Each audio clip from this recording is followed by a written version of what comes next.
Hello.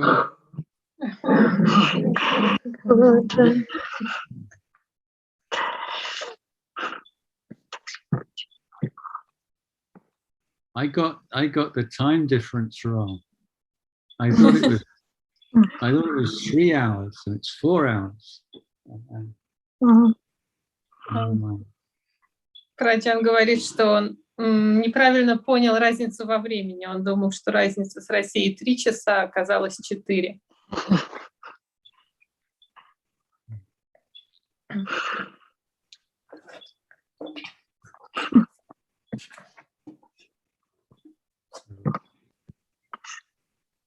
Is everybody well? Keeping healthy? Yes, thank you. So we could start right away. Is it okay? Sure, yeah. Добрый вечер, дорогие друзья. Спасибо, что вы дождались и присоединились к нашей встрече. У нас вот так получилось, что она происходит чуть-чуть позже, чем мы рассчитывали, но я думаю, ничего страшного. В любом случае у нас будет запись. Сегодня в нашей встрече присутствует досточтимый Браджан Джаясаро. Как вы, наверное, знаете, я скажу пару слов о том, кто этот учитель.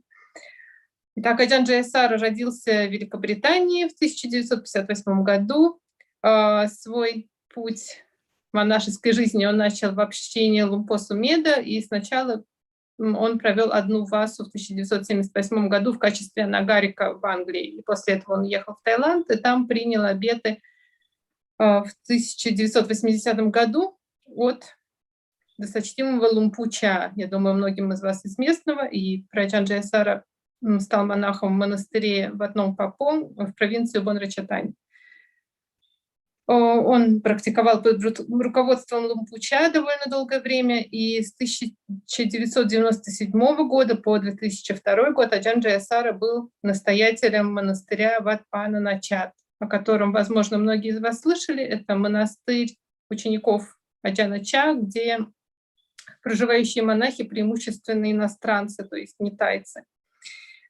В последние годы Браджан Джаясаро проживает в горах Кауяй в северо-восточном Таиланде и регулярно дарует учения по приглашению мирян из Бангкока и других городов.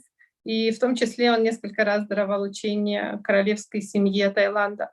И вообще Браджан Джаясаро — это редкий пример монаха-иностранца, который пользуется безусловным уважением и известен, я думаю, в Таиланде очень широко, и тайцы, по крайней мере, все мои знакомые тайцы знают и любят и уважают его очень. И у нас сегодня есть уникальная возможность.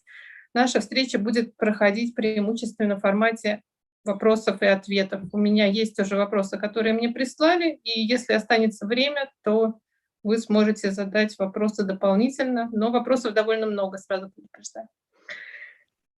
Окей. So we just start with questions, or you give us some teaching first? You can ask questions. Sorry. Okay. Так что мы сразу начинаем с вопросов. Так, первый вопрос. Иногда я чувствую себя плохо, когда вижу, как другие страдают. Я знаю, что каруна — это одна из брахма-вихар. Не могли бы вы рассказать больше об этих чувствах? Okay, so the first question. Sometimes I feel very uncomfortable when I see others suffering, but I know that Karuna is one of 4 Brahma Viharas. Could you tell us more about this feeling, please? Yes, so the 4 Brahma Viharas are Metta, Karuna, Mudita, and Upekkha.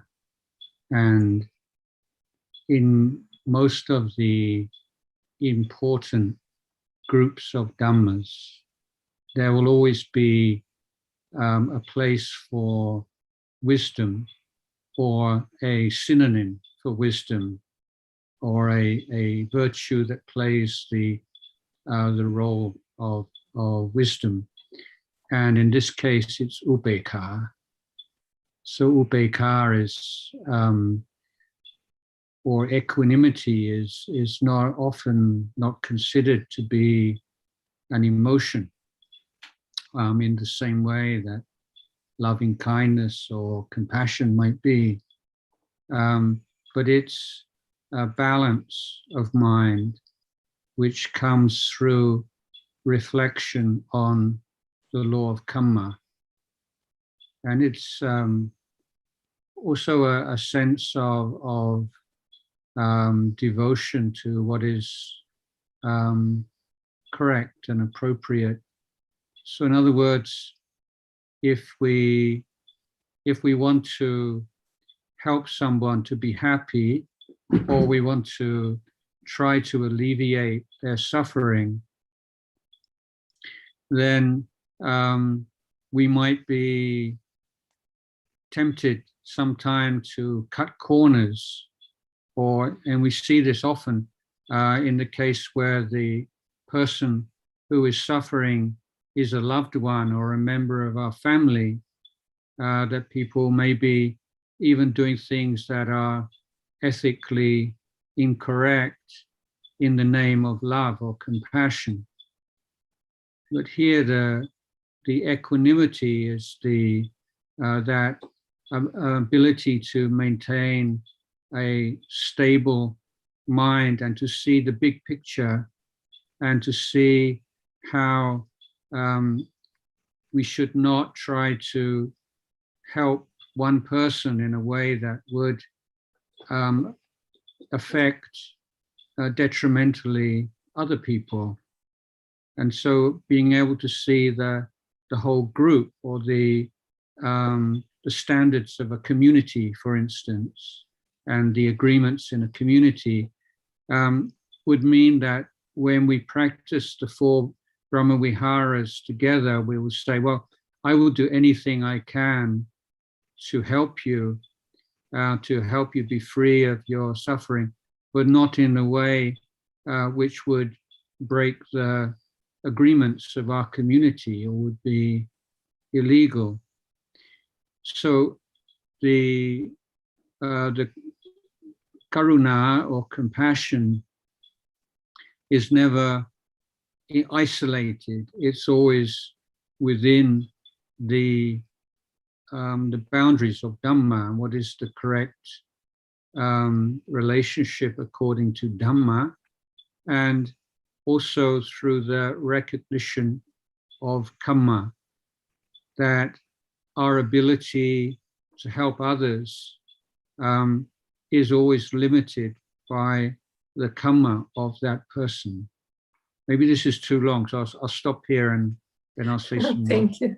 Thank you. Итак, ответ на вопрос я постараюсь вспомнить. Итак, 4 брахма-вихары: мета, каруна, мудита и упекха. И когда мы вспоминаем какие-то списки и группы явлений из Дhamмы, то обычно всегда в них присутствует мудрость или какой-то синоним мудрости. И в данном случае роль мудрости тут играет как раз упекха или беспристрастность. И упекха или беспристрастность не всегда считается эмоцией, как мы обычно считаем доброжелательность мету или участие, сострадание каруну.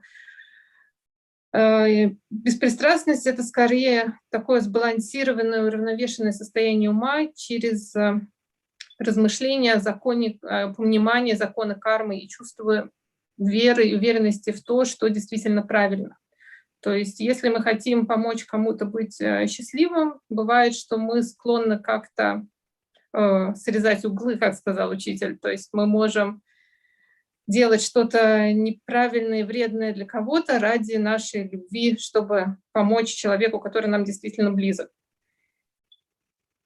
И как раз упека помогает нам видеть вещи более широко и избегать таких ситуаций, когда мы, возможно, ради пользы одного человека повредим гармонии в коллективе, в обществе, в котором мы находимся. Поэтому упека помогает нам помнить, что хорошо, я буду стараться помогать какому-то конкретному человеку, у которого проблемы, но я буду учитывать общую ситуацию в группе, в коллективе, в котором мы находимся. И вот каруна или сострадание, или участие, как иногда переводят, это не какое-то изолированная вот помощь другим, несмотря ни на что, а это действие в пределах, учитывая Дамму и с учетом закона кармы, с учетом закона причины и следствия. Okay. Okay. Yeah, so I think the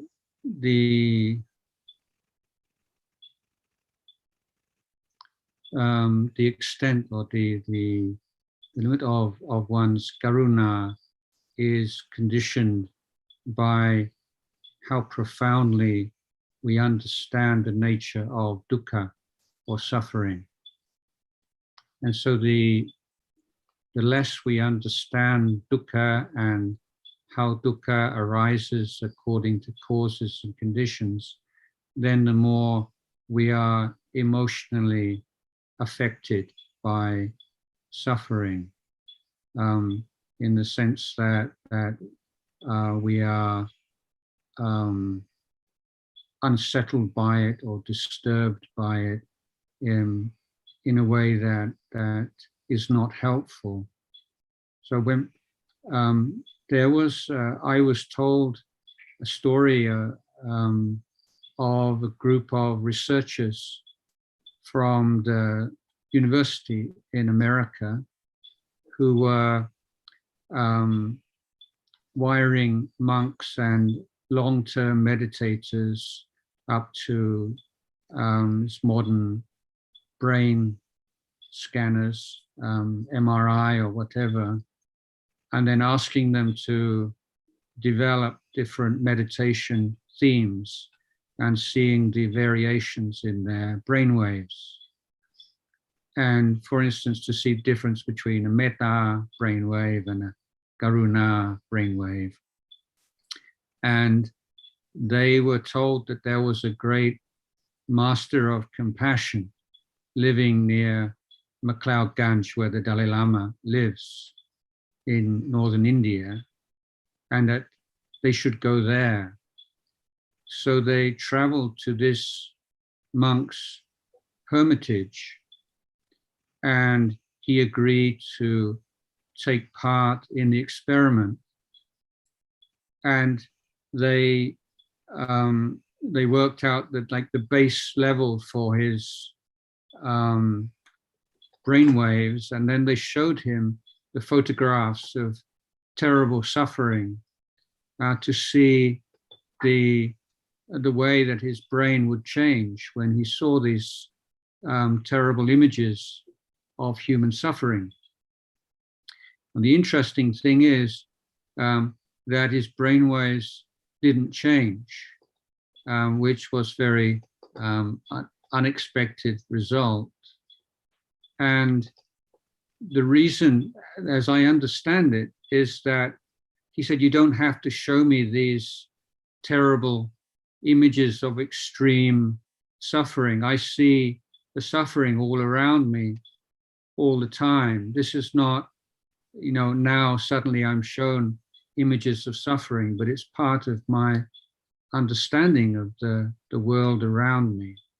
So the more you understand dukkha, the suffering, then the more natural the compassion will be, and it's just part of the way that you relate to the world around you.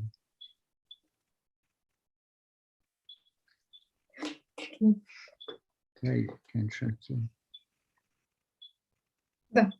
И еще на что стоит обратить внимание, что наше сострадание очень сильно связано с нашим пониманием первой благородной истины, пониманием присутствия всеохватывающего страдания в нашей жизни.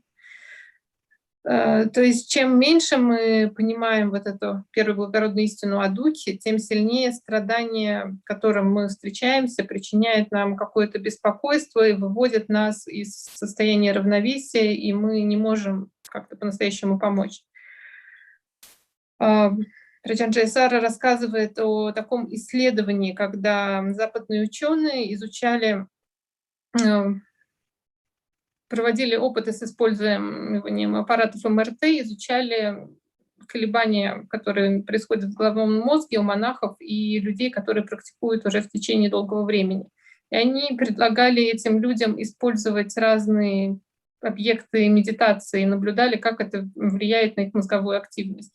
Например, вот насколько по-разному будет выглядеть волны, если они практикуют мету или каруну. И им рассказали, что есть мастер медитации где-то недалеко от Дармасала, в Махлён-Ганджа. Они пошли к нему, и этот монах согласился поучаствовать в эксперименте. И вот в ходе этого эксперимента один из опытов был, когда ему показывали фотографии или изображения с людьми, которые действительно страдают. В общем, показывали какие-то ужасные кадры. И, как выяснилось, это не вызвало никаких изменений в картине МРТ, в энцефалограмме, которую они измеряли.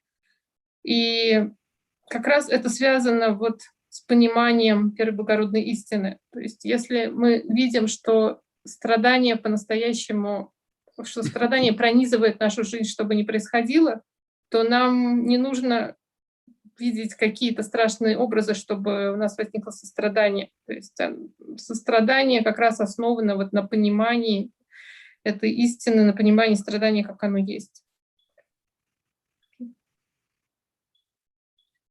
So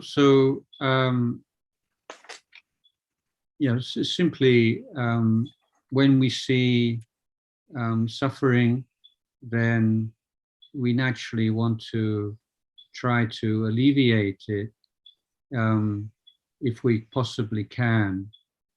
But reflecting on the law of karma, and that everyone has created karma for themselves and has to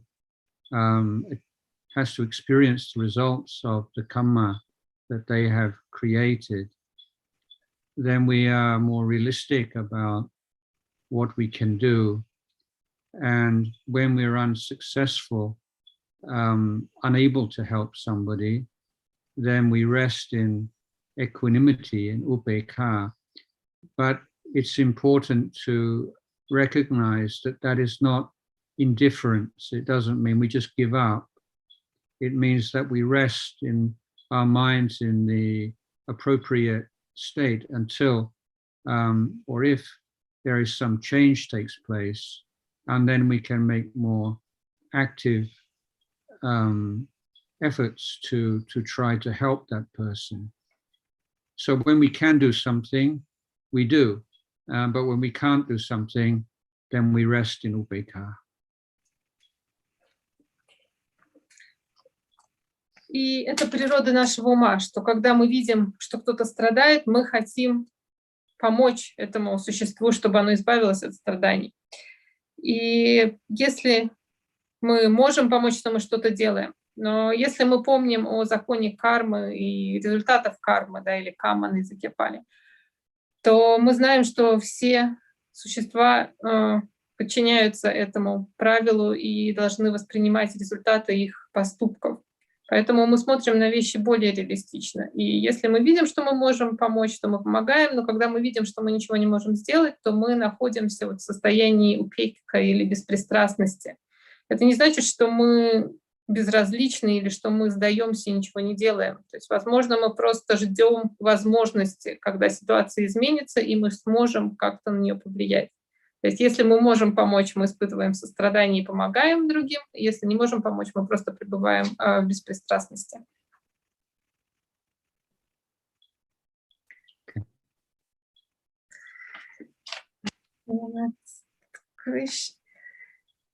Следующий вопрос.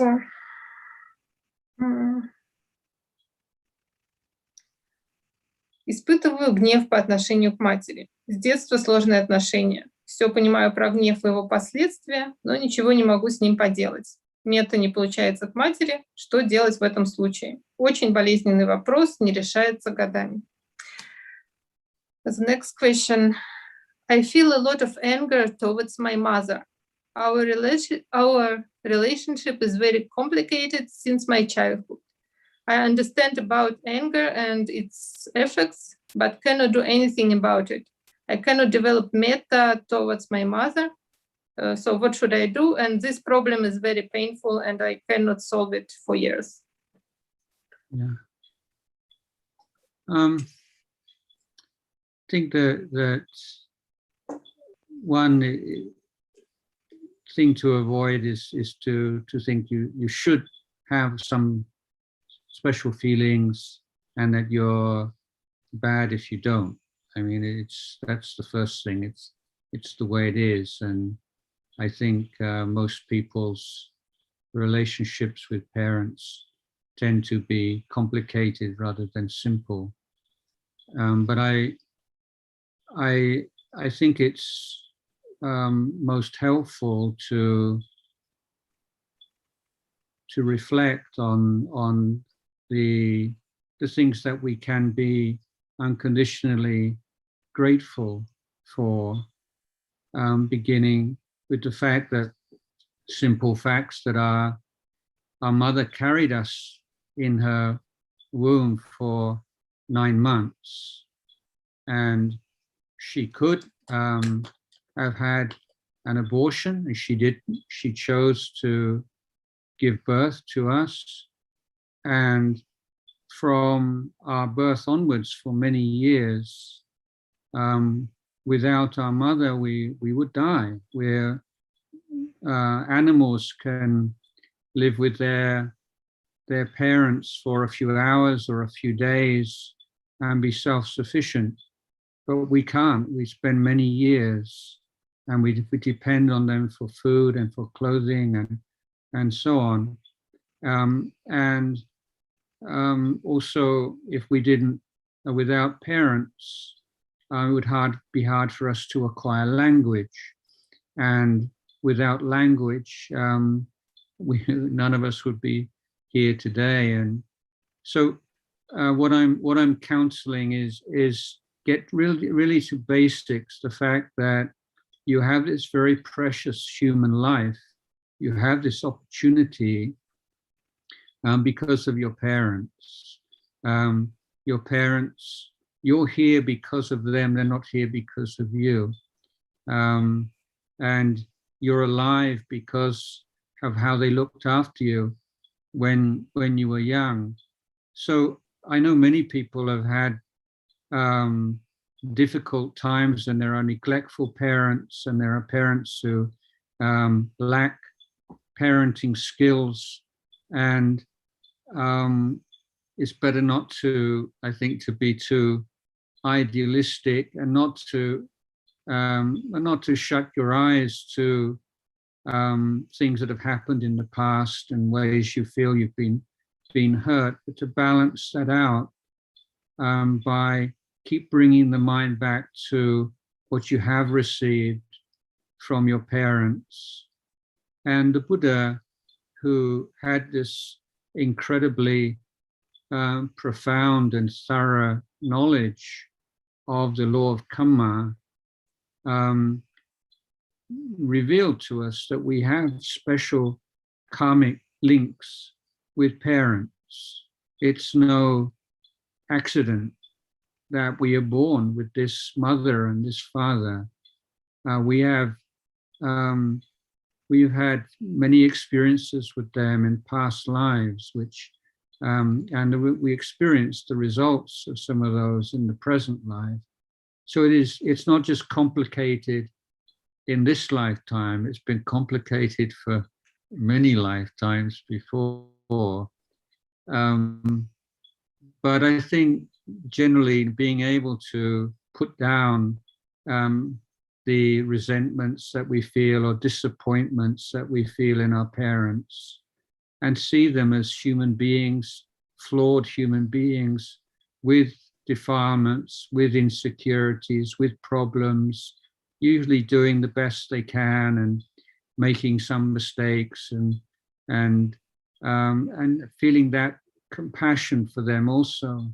It's not easy being a parent, and it's not easy being a human being, and it just makes sense, and we can feel the healing that takes place when we can forgive our parents and try to give to them and to help them in what way we can.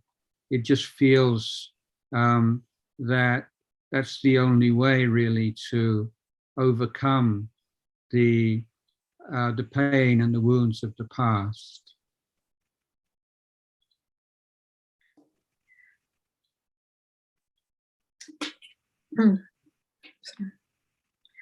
Да, что касается отношений с родителями. Праджан говорит, что для начала нам стоит избегать вообще думать таким образом, что мы должны что-то чувствовать, мы должны относиться определенным образом. То есть нам стоит больше принимать наши чувства, наши эмоции такими, как они есть. И на самом деле у многих людей так или иначе сложные отношения с родителями. Это довольно часто встречается. И что тут может помочь? Нам стоит больше размышлять о том, за что мы можем быть, безусловно, им благодарны. И, по крайней мере, наша мать носила нас в своей утробе 9 месяцев. Она не прервала беременность, она родила нас. И первые годы после нашего рождения мы были полностью зависимы от наших родителей. Да, мы не животные. Это животные могут через несколько часов после рождения быть самостоятельными, но люди, мы очень долго растем и полностью полагаемся на заботу наших родителей. Опять же, без родителей мы бы не научились говорить. Да, язык — это важнейший навык, который мы получили, и без него мы бы не были там, где мы сейчас находимся. В общем, мы можем размышлять о драгоценности человеческого рождения, о тех возможностях, которые мы получили благодаря нашим родителям. И мы должны не забывать, что это мы появились здесь благодаря им, да, из-за них, они здесь появились из-за нас. И в любом случае родители заботились о нас, они делали то, что могли, и, возможно, у них не было каких-то навыков, они совершали какие-то ошибки, не все знают, как быть хорошим родителем. Поэтому здесь дело не в том, чтобы пытаться как-то идеализировать и закрывать глаза на все те, возможно, травмы или какие-то проблемы, которые у нас были между ними, а скорее обращать внимание на то, что мы получили от них по-настоящему. И как мы можем увидеть из учения Будды, из его проповедей, что все не случайно, и то, что мы родились в конкретной семье у конкретных родителей, возможно, обусловлено какими-то прошлыми кармическими связями и чем-то из прошлых жизней. Поэтому, возможно, у нас сложные отношения не только в этой жизни, а уже в течение многих жизней. Это просто последствия вот этих прошлых каких-то совместных действий. И да, нам стоит видеть наших родителей в первую очередь таких же обычных людей, у которых есть свои недостатки, которые, возможно, совершали какие-то ошибки. И мы тоже можем почувствовать к ним сострадание, потому что это нелегко быть родителем и нелегко быть человеческим существом вообще. Поэтому это, наверное, такие размышления могут помочь нам простить наших родителей и по возможности помогать им делать что-то хорошее для них и таким образом преодолеть эти сложности в наших отношениях. Okay.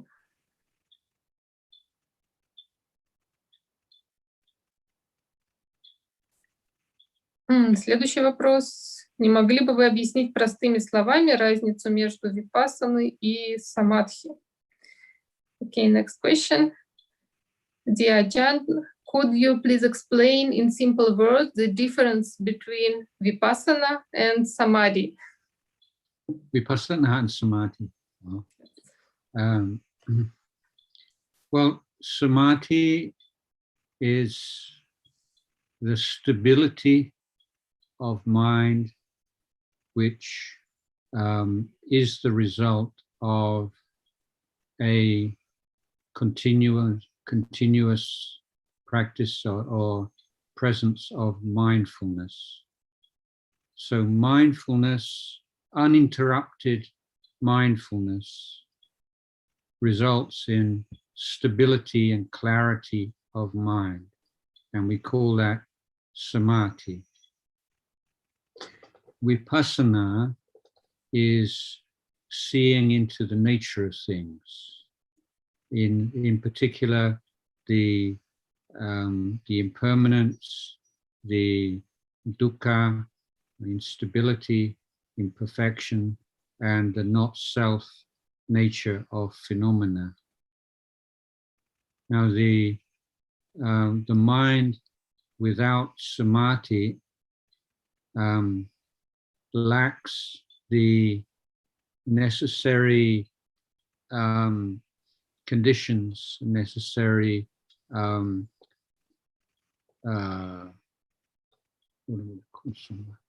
thinking in Thai. It's unable. It's unable to penetrate deeply into the three characteristics because it lacks that stability, and because the mind without samadhi always reacts towards phenomena, sometimes very subtly, but either by moving towards or moving away from the phenomena. So samadhi is the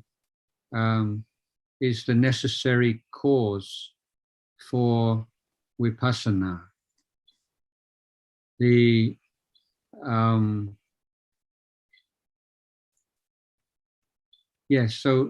Maybe translate that first.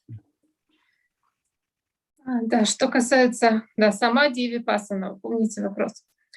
Самади — это устойчивое состояние ума, и самади является результатом присутствия осознанности, какого-то продолжительного наличия осознанности. То есть когда наша осознанность становится непрерывной, это приводит к тому, что наш ум становится устойчивым и ясным, и это, в свою очередь, и называется самади или сосредоточение.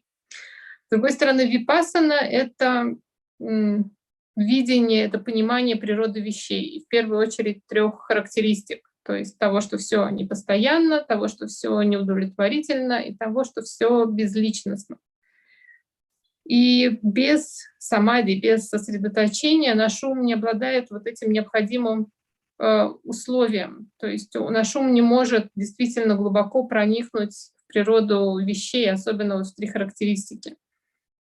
Потому что без сосредоточения, когда в нашем уме нет самади, наш ум все время как-то реагирует на те явления, которые он воспринимает. То есть он или склоняется к ним, или старается от них их избежать, то есть или вперед, или назад, или к ним, или от них.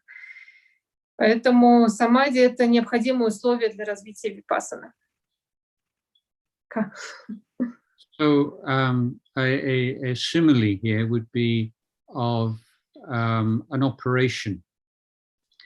So the surgeon operates in a sterile environment, and the patient is given the anesthetic so that doesn't struggle and move around. So before the procedure takes place, then these are necessary conditions for a safe operation, that the environment is clean and free of germs, and the patient is under anesthetic. So the operation here is of course being compared to vipassana, and the creating the external sterile conditions would be the role of sila, and the anesthetic for the patient is like samadhi. Да, тут можно привести такое сравнение. Мы можем сравнить это с хирургической операцией. То есть, чтобы операция была успешной, хирург проводит ее, во-первых, в стерильных условиях, а с другой стороны, сам пациент должен находиться под наркозом. То есть без этого пациент будет как-то двигаться, и операцию будет проводить невозможно. Поэтому вот эти вещи являются необходимыми условиями для успеха операции. С одной стороны, чистота, стерильность, отсутствие бактерий, но и с другой стороны, наркоз, то есть пациент должен находиться в бессознательном состоянии.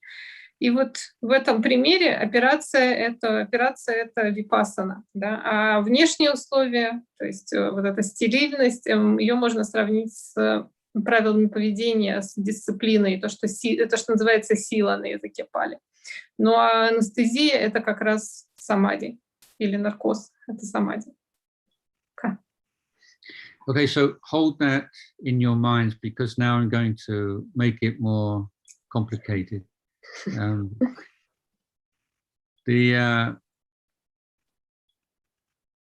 the commentarial literature, samadhi is divided into three kinds, and the first kind of samadhi is called momentary samadhi or kanika samadhi. Now, in Burma, particularly over the last 100, 200 years, new teachers have developed various techniques which they call vipassana techniques. So we hear about the vipassana schools, and they generally oppose the view that strong samadhi is a necessary precondition for vipassana. They insist that kanika samadhi is sufficient. Kanika samadhi means, let's say you have a sensation in one part of your body and you're aware of that. There is that clear awareness of sensation here and a clear awareness of a sensation there. So there are the quality or the characteristic of samadhi, but the object of samadhi is changing moment by moment. And then the investigation of the three characteristics takes place when the mind is in that state. So the background to this is that when these vipassana techniques appeared, then there was criticism of them that they are not practicing the whole of the Eightfold Path because they're not practicing samadhi. They're saying this is like shortcut, just go straight to vipassana. And so their defense, as I understand it, is that in the practice generally, this initial, rather superficial samadhi is enough until right at the moment of stream entry. Then directly preceding that, then the mind will enter jhana, so that they preserve the original teaching, but saying that the right samadhi in the Eightfold Path is only necessary at the moment of enlightenment, if you like. So I don't know if this is too much information, but it's important to recognize that even within Theravada tradition, there are many different views and approaches to the samadhi and vipassana. So I didn't just want to give you my view and say that this is what it is, because you'll read or hear about other views, and just be aware that there is some difference of opinion and variation in this.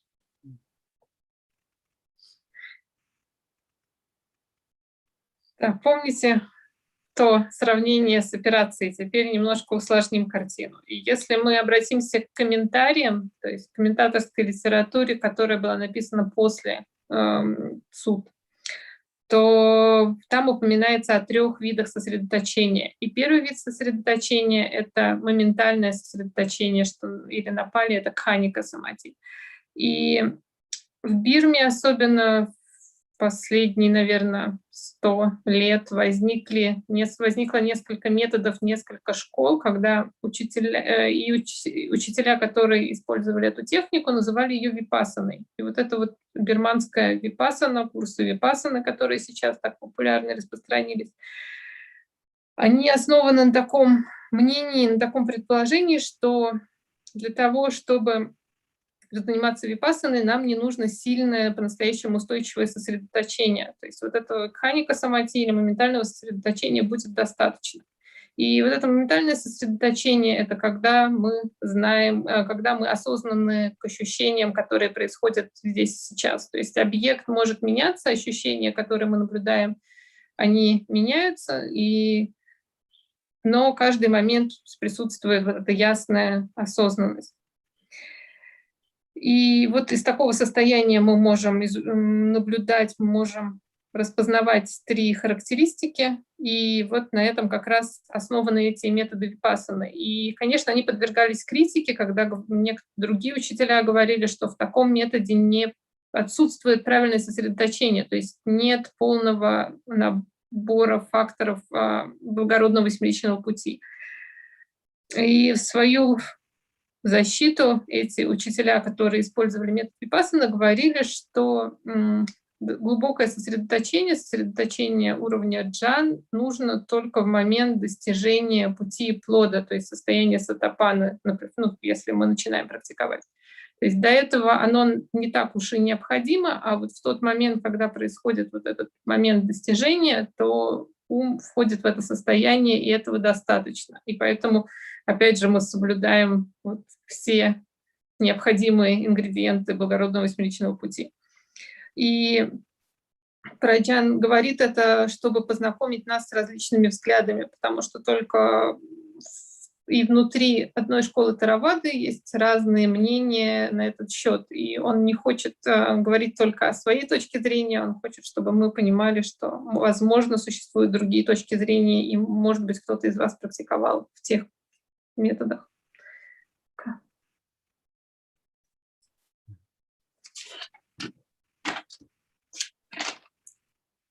Okay. Next question.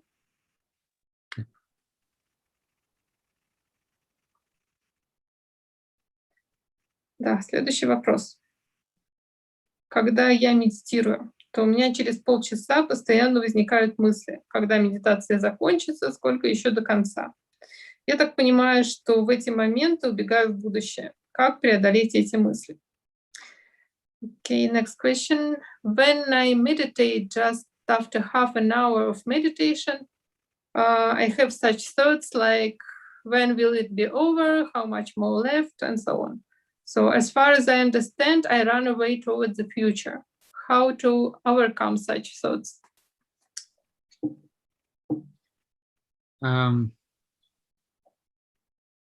Yeah, the questioner doesn't say how long they sit for usually, and how far in, are they sitting for 45 minutes or an hour or more?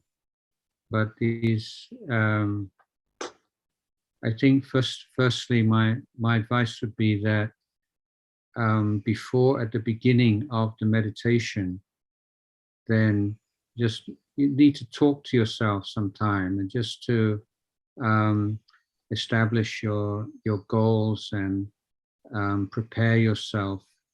If, for instance, if there are certain things that come up in the meditation, for some people it can be fear, for some people it's boredom or impatience or whatever, and then you just you can just tell yourself, yeah, when I start to feel bored or restless or something, I'm just going to sit there. I'm not going to follow it. And so you're quite clear in your intentions when you sit. If you don't clarify your intentions at the beginning of the journey, as it were, there's still some ambiguity. There's one part of you that just wants to follow that and just get up and stop meditating, and one part that wants to try to deal with it. You have to be quite clear exactly how are you going to sit for your usual 45 minutes or 1 hour or whatever. And if so, then the feelings that arise during that period, they're all part of the meditation. You know, that feeling of being bored, or how long is it till the time is up, that's just one more thing to be aware of. It's not something outside of the meditation which is interfering with the meditation. It is the meditation. Understanding how these thoughts arise and how they grow, and if you give into them, then they'll come up again and again. You give energy to them, or you anticipate them. So my advice is very simply, don't get up, don't stop meditating, even if you're not so peaceful anymore, or it's a real struggle, but be patient with it. But most importantly, before you begin, be very clear about your intention not to follow this. When you do that, it'll gradually fade away.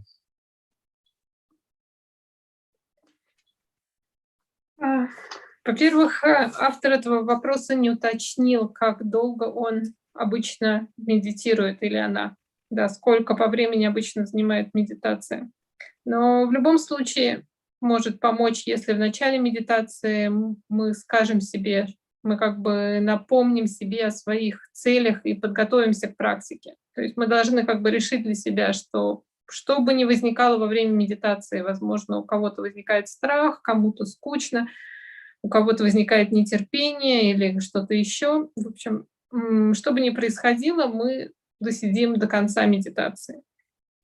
Потому что если у нас нет такого ясного намерения, то, скорее всего, мы будем вовлекаться в эти эмоции. То есть у нас будет такая как бы раздвоение нашего сознания. Одна часть хочет сидеть и продолжать дальше, другая часть готова прекратить из-за того, что возникли вот эти какие-то переживания.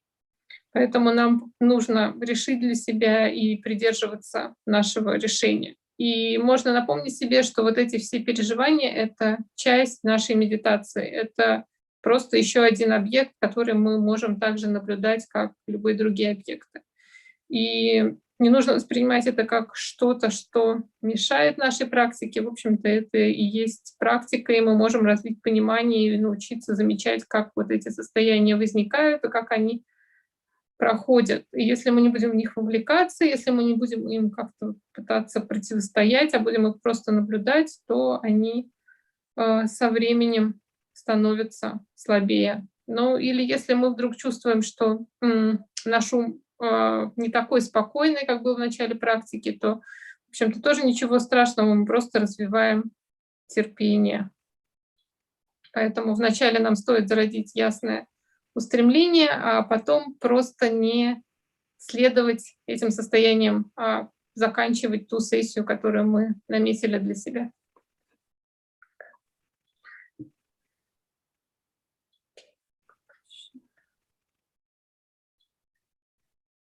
Следующий вопрос.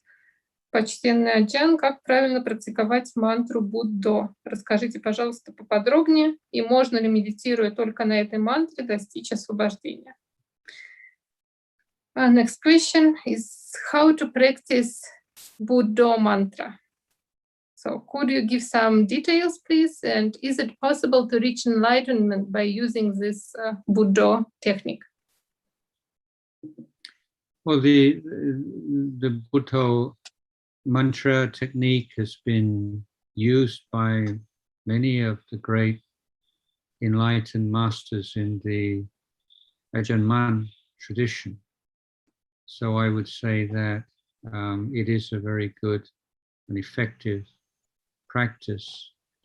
There are a number of different ways of practicing this. First is to use it with anapanasati, with mindfulness of breathing, and the simplest way is on the in-breath to recite the first syllable of Put and the second, and on the out-breath, Do. So it's Put, Do, in-breath and out-breath. But that's not the only way to do it. You can also speed it up and to have a number of Buddhos on in-breath or out-breath.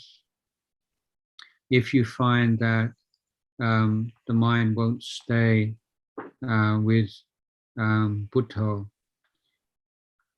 as the breath becomes more refined and subtle, then there will come a point at which the mind doesn't want to keep up with the Buddha recitation anymore.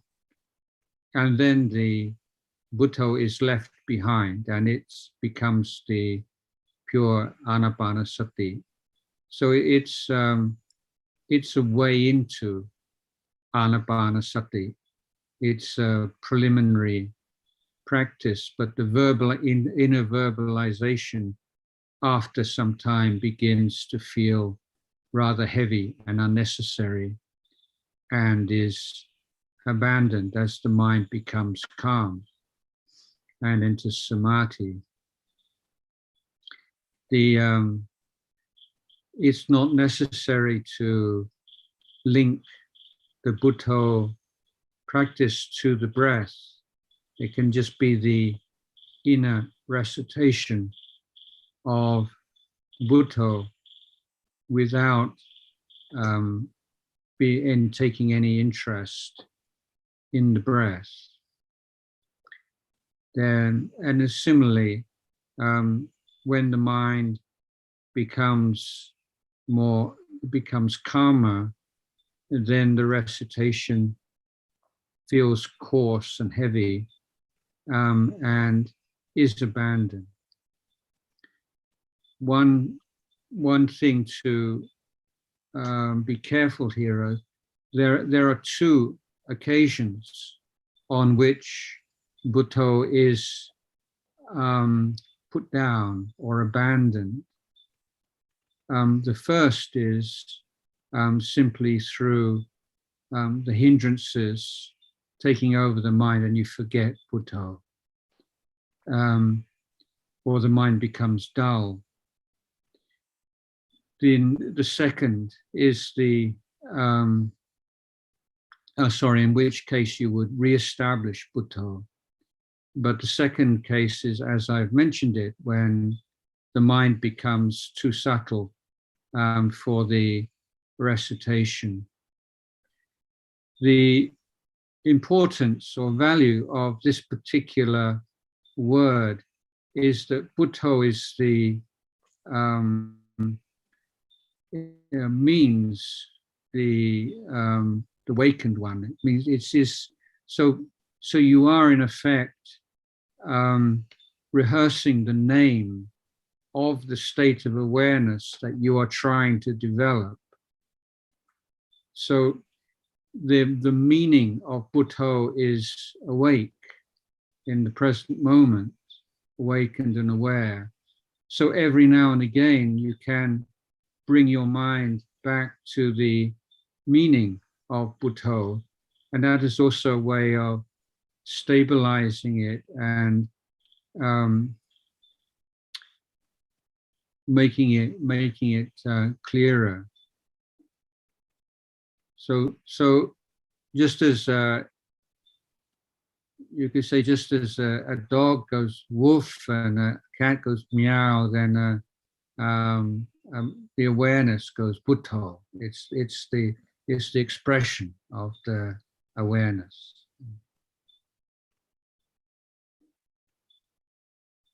Okay, you can translate. Вот этот метод использования мантры Буддо — это довольно эффективный, довольно хороший метод. Его использовали многие пробужденные учителя, особенно ученики досточтимого Аджанамана, если вы знаете. И поэтому это хорошая эффективная практика. И есть несколько способов, как ее можно использовать. Первый способ, когда мы используем вот это слово «буддо» вместе с дыханием. То есть, например, мы вдыхаем, мы говорим первый слог, то есть «буд», выдыхаем, говорим второй слог, то есть «до». Таким образом, с каждым дыханием вдох-выдох мы повторяем один раз.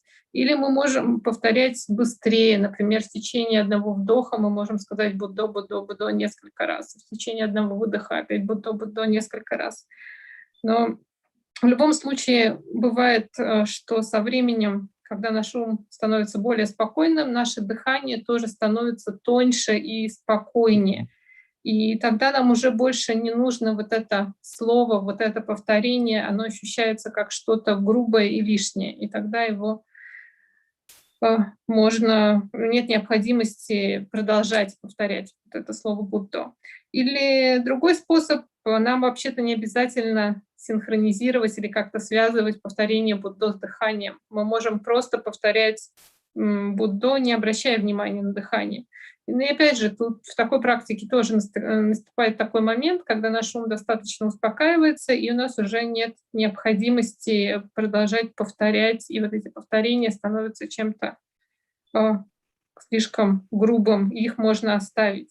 Но тут стоит быть внимательным, потому что бывает, что мы перестаем повторять буддо не потому, что наш ум успокоился, а потому что, наоборот, его захватили какие-то препятствия. Возможно, мы отвлеклись, возможно, наш ум впал в какое-то не очень ясное состояние, и тогда нам стоит вернуться к повторению слова «буддо». Но если наш ум успокоился и буддо стало чем-то лишним и грубым, то тогда это можно опустить. И еще на что мы можем обратить внимание, что в чем же польза именно этого слова, именно этой мантры, что слово «буддо» переводится как «пробужденный», или мы как бы повторяем название того состояния, которое мы стараемся развивать. То есть это когда мы напоминаем себе снова и снова вот об этом состоянии пробужденности, осознанности, это помогает нам сделать нашу осознанность и внимание более устойчивым, более ясным. Как Фрадян говорит, что как кошка говорит мяу, да, собака говорит аф-аф, а вот осознанность, она говорит буддо.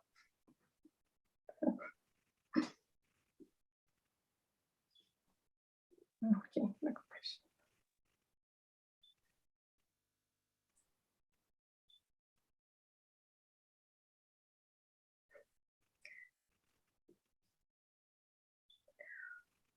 Давайте следующий вопрос будет. Глубоко уважаемый Аджан, скажите, пожалуйста, насколько принятие прибежища необходимо для успешной практики? Venerable teacher, is it necessary to take refuge in the triple gem to practice successfully?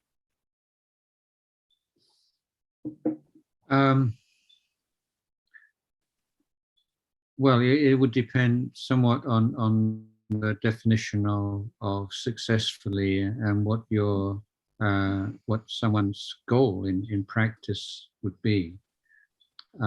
If you're wanting to develop some calm, some relaxation, some understanding of yourself, some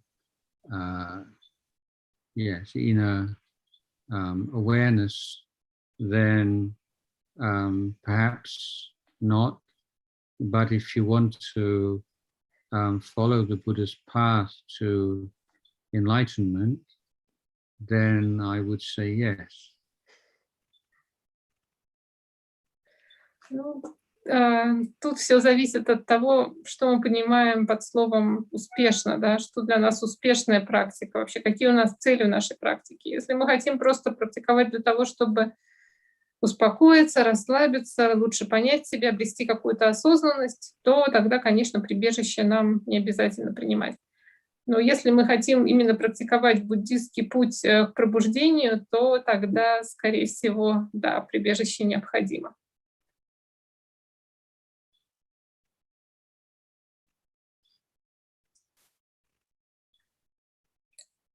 Давайте следующий вопрос. Добрый день, спасибо за возможность. Как научиться чувствовать энергии дыхания, прана во всем теле? И как понять, что почувствовал именно их, а не что-то другое? Next question.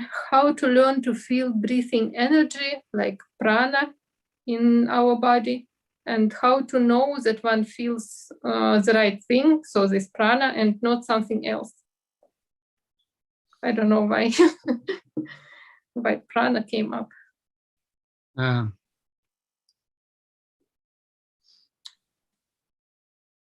wouldn't bother about it. I wouldn't worry too much, you know.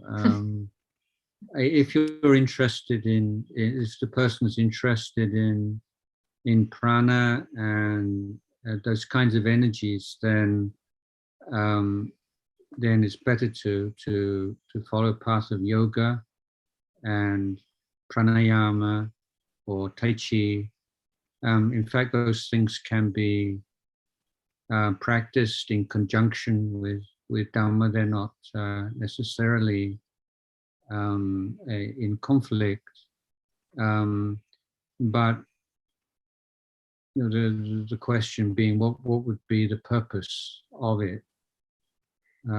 As you practice the path, you become more aware of the nature of the body and mind and the energies within the body.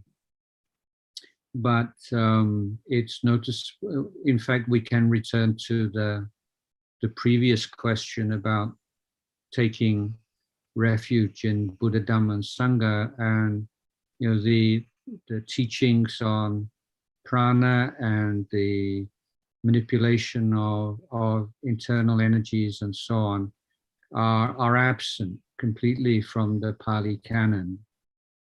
And so, you know, myself as someone taking refuge in the Buddha, I would say, well, if that was really important to be able to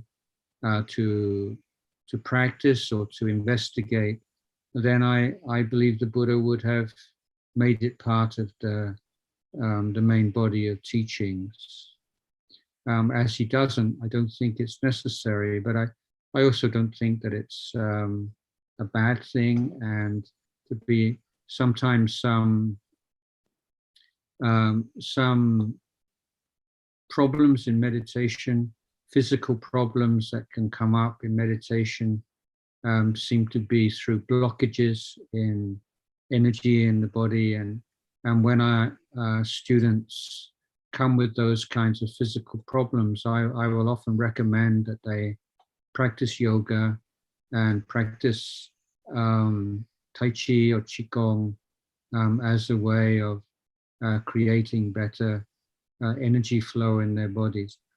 But that's about as far as I would go, and because you see, the thing is, we're practicing to go beyond fascination, and in the world we can be fascinated with all kinds of activities and enjoyments, but that desire and that love of fascination can follow us onto the path of Dhamma, and visions and energies and things can be a significant distraction if we're not careful.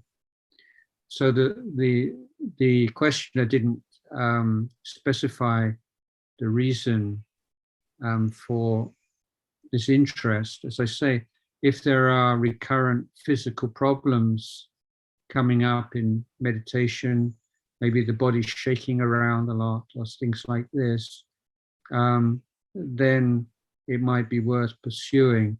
But I would not recommend it as a goal in itself, the investigation of these energies, because it can, without a qualified teacher, it's not something that you should be pursuing alone.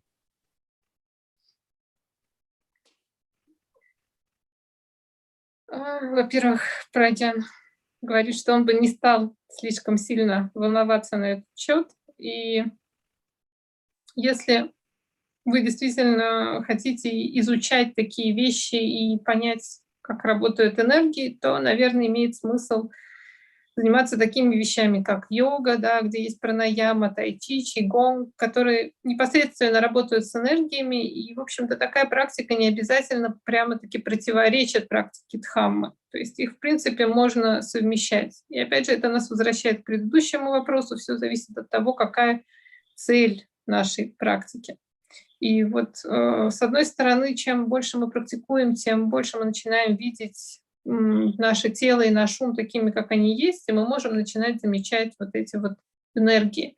Но с другой стороны, в палийском каноне, да, в учении Будда особенно об этом не говорил и не упоминал. И как человек, принявший прибежище в Бодхидхамме и Санке, Праджан считает, что если бы это было действительно по-настоящему важно и необходимо для практики, то Будда бы об этом как-то сказал, это было, упоминалось в суттах. Поэтому он не говорит, что это что-то плохое и вредное, и в некоторых ситуациях это может быть очень даже полезным, если, например, у человека какие-то физические проблемы, которые мешают медитации, какие-то действительно блоки в теле, и тогда даже Праджан иногда рекомендует им практиковать вот эти практики, такие как йогу или тайчи, чтобы улучшить именно состояние нашего тела, но не более того. Все-таки наша практика, буддийский путь направлен на то, чтобы выйти за пределы восхищения или каких-то увлечения чем-то. И вот эти практики, они как раз могут стать объектом увлечения, потому что вот эти изучение всех этих явлений, энергий может начать отвлекать в какой-то момент. Поэтому все зависит от вашей цели. То есть если есть человек, который задал этот вопрос, не указал, зачем он хочет этим заниматься, и если у него действительно физические проблемы, например, тело дрожит во время медитации или что-то такое странное происходит, то, возможно, стоит попробовать попрактиковать такие вещи. Но это не является какой-то целью, важной целью именно как часть буддийского пути, и эти практики лучше делать под руководством учителя, а не в одиночку. Ну, давайте следующий вопрос будет, как найти свое призвание. Next question is how to find our own calling or mission or like destiny in our life.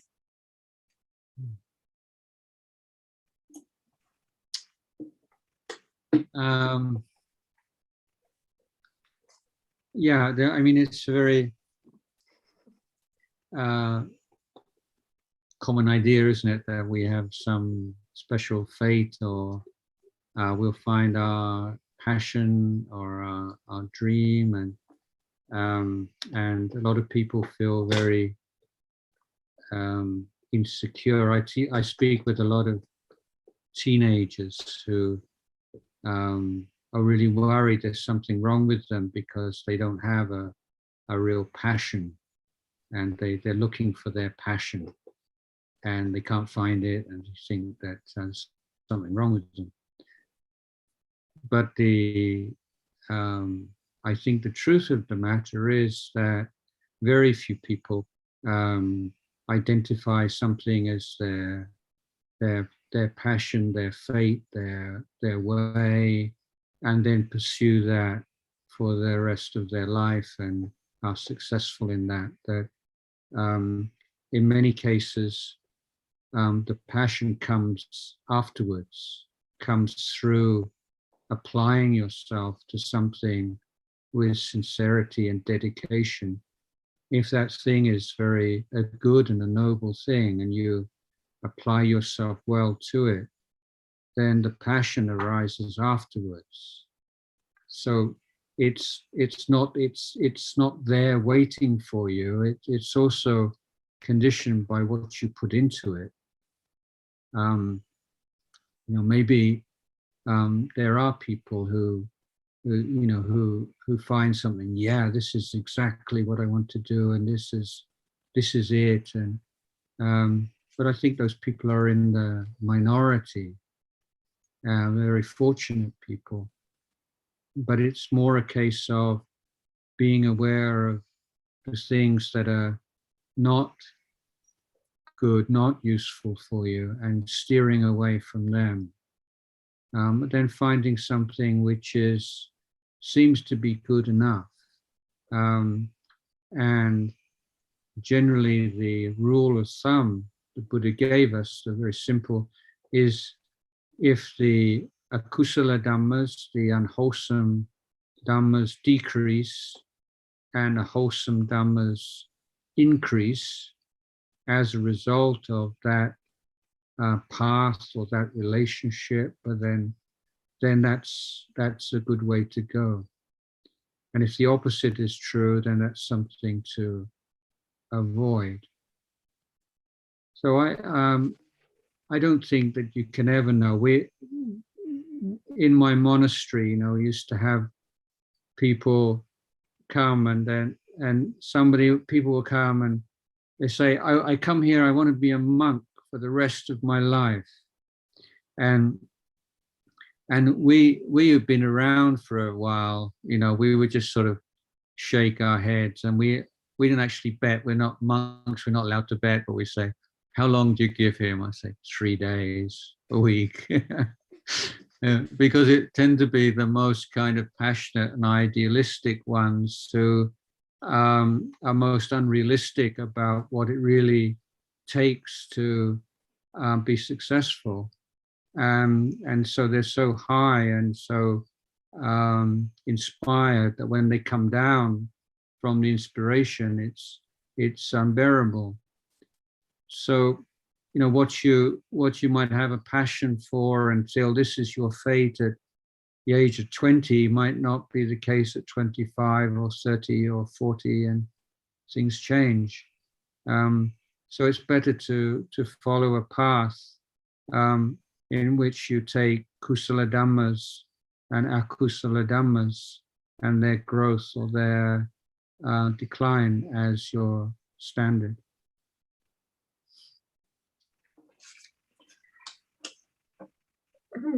Этот вопрос про предназначение очень многие задают, и многие люди думают, что действительно у них есть какая-то судьба, и нужно найти обязательно какое-то свое предназначение, и многие чувствуют себя незащищенными или чувствуют, что у них что-то не так. Например, особенно часто это с подростками происходит. То есть им кажется, что они должны обнаружить в себе какой-то талант, какое-то призвание, какую-то страсть, и они часто не могут это найти, и им кажется, что это какой-то их недостаток.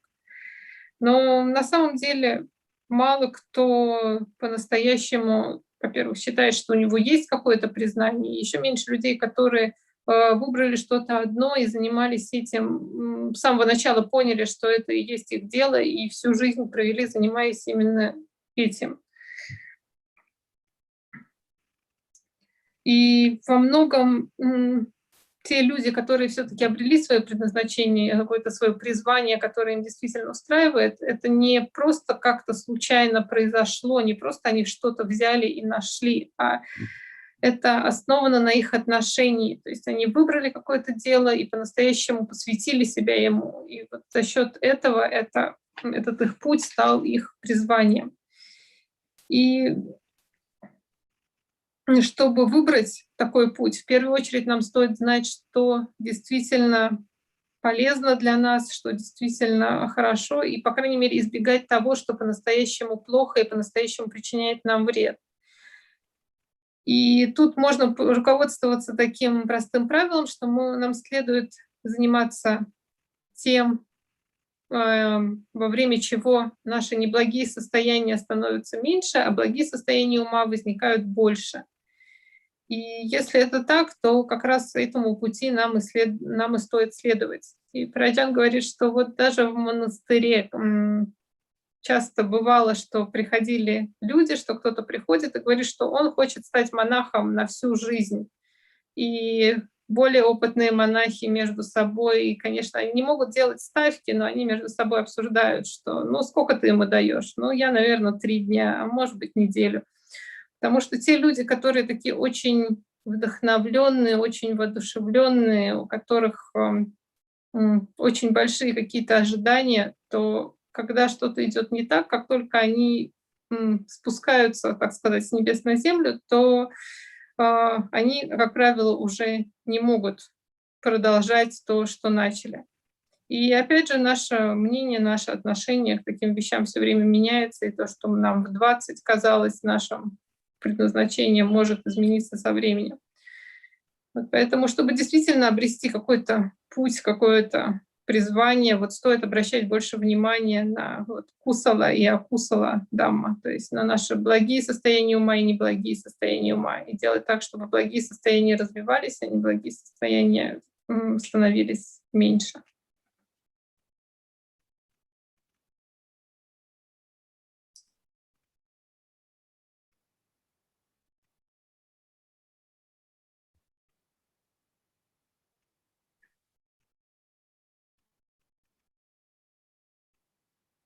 Вот следующий вопрос. Когда оковы искоренены, остаются ли они на уровне препятствий? Означает ли искоренение полное уничтожение, или у них просто больше нет корня в уме? Next question.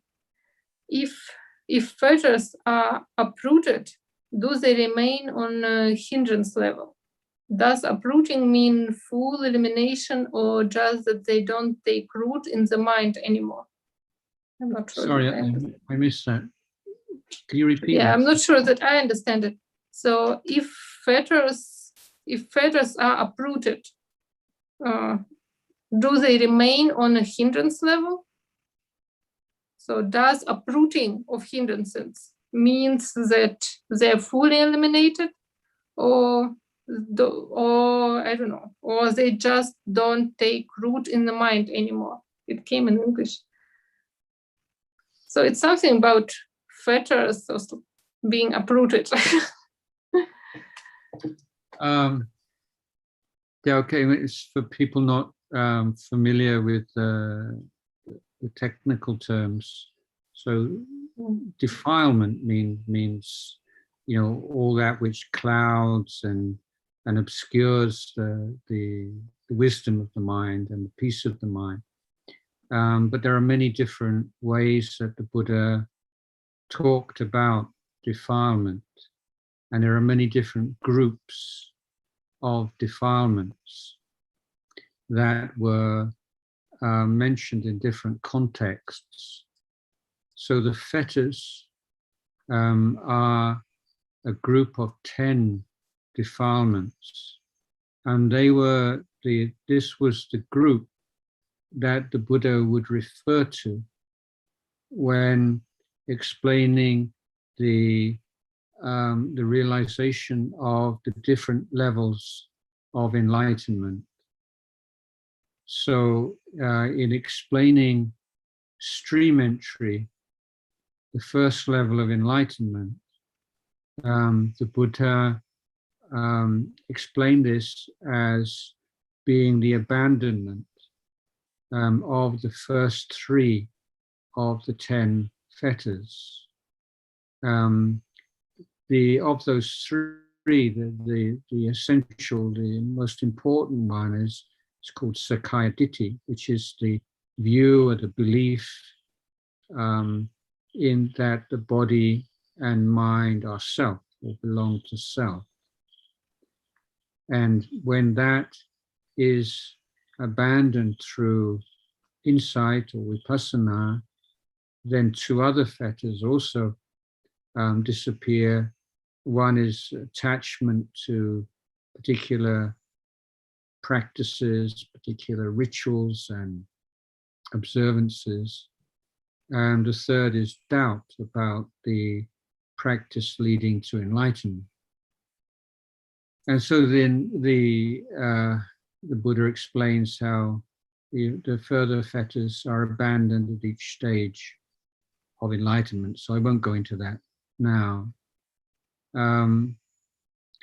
So the hindrances are the defilements which become clear and appear as a result of the practice of mindfulness, samadhi. So we can say that samadhi is the mind which is free of hindrances.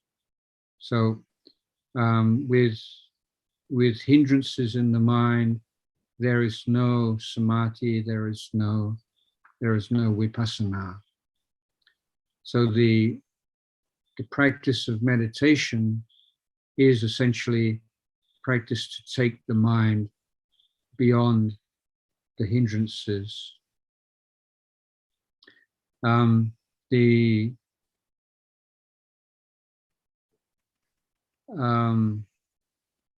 relationship, I think the questioner is probably asking about the relationship between these two groups of defilements. And certainly for one who is going to reach that level of stream entry, then there needs to be a quite strong samadhi and a fluency and an ability to take the mind beyond the five hindrances. In fact, there is, I'm just trying to remember, I think there is a commentarial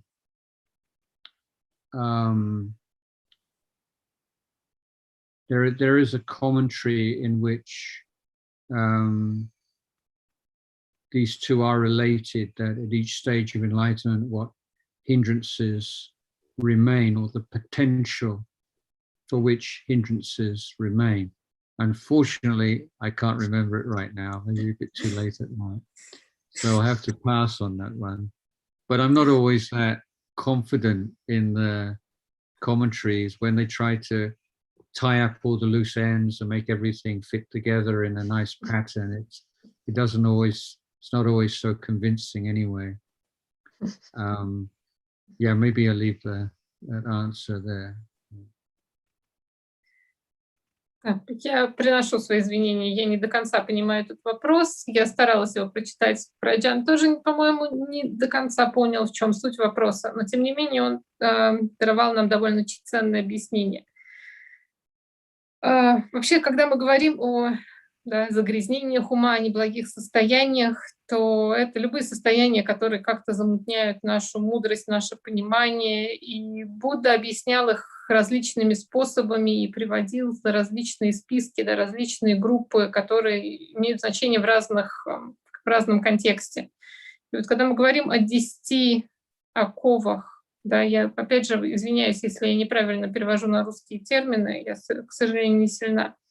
Но вы поняли, вот о 10 оковах, которые обычно fetters на английском, то это когда Будда говорил о достижении различных стадий пробуждения. Например, когда человек достигает состояния вступившего в поток, то он оставляет первые 3 оковы, то есть это сакая дитхи, то есть мнение, ошибочные взгляды насчет личности, насчет того, что есть единая постоянная какая-то личность.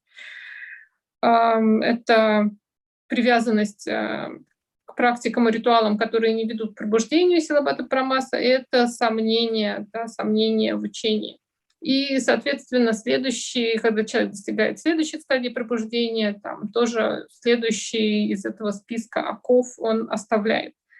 С другой стороны, что касается препятствий, препятствия — это те состояния, которые особенно ясно проявляются во время практики медитации, развития осознанности. И вот как раз, когда мы стараемся достичь сосредоточения или самадхи, Самадхи — это такое состояние, когда в уме отсутствуют эти препятствия.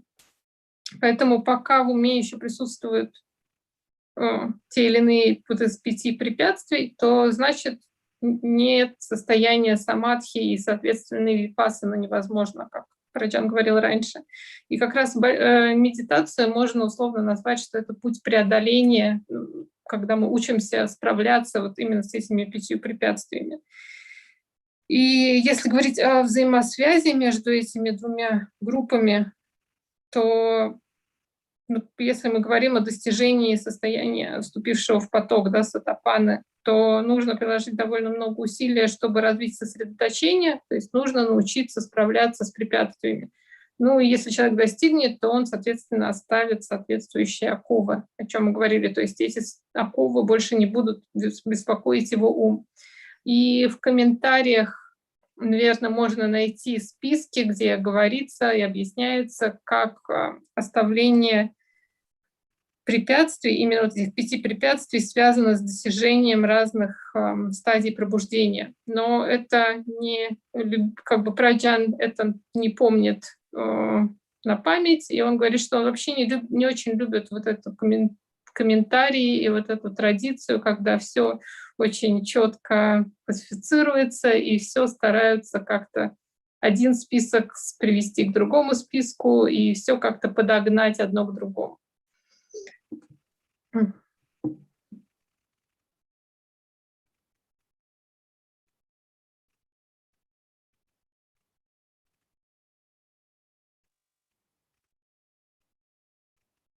Just checking.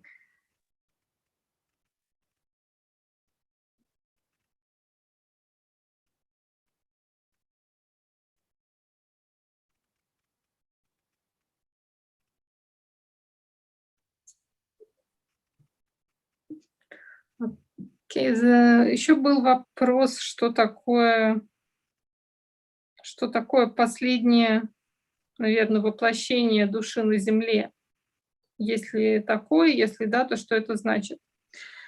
Okay, and another question. So what does it mean, like the last birth, the last incarnation? So it's probably someone who is not familiar with Buddhist teaching. So they're asking, what does it mean to be born for the last time, or something like that.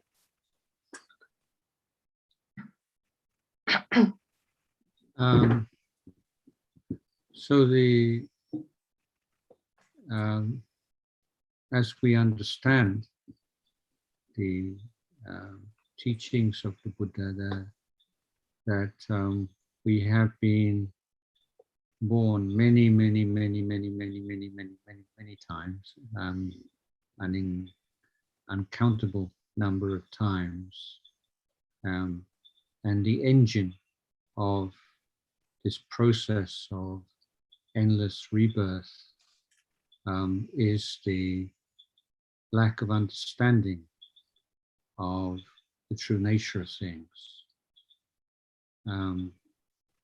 So when understanding arises, then the fuel of this samsaric process is lost, is no longer there.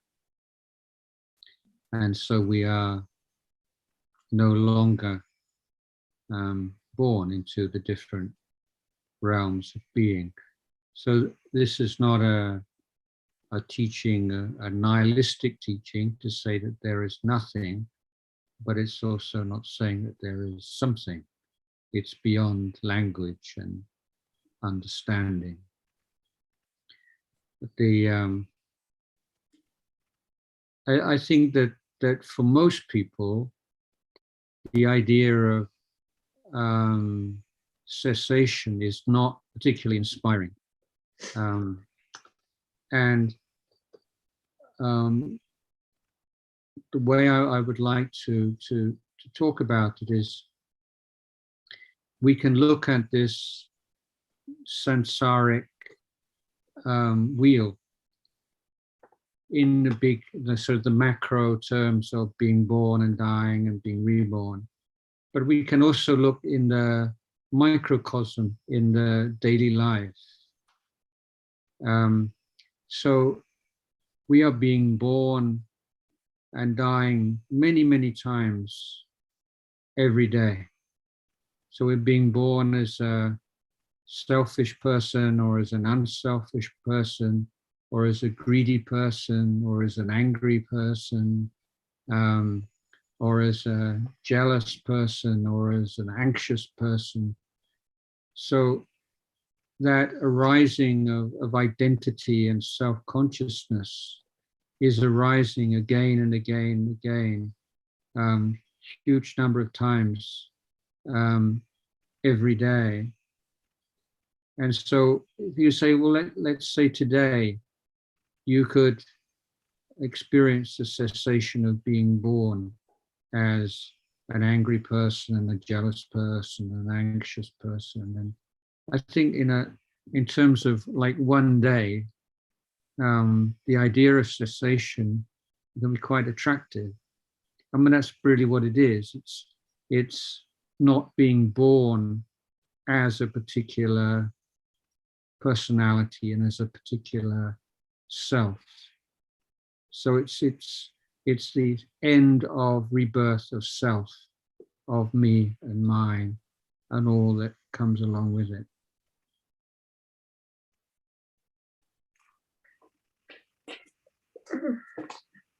Да, я не помню, я прочитала по-русски. Если я на всякий случай повторю.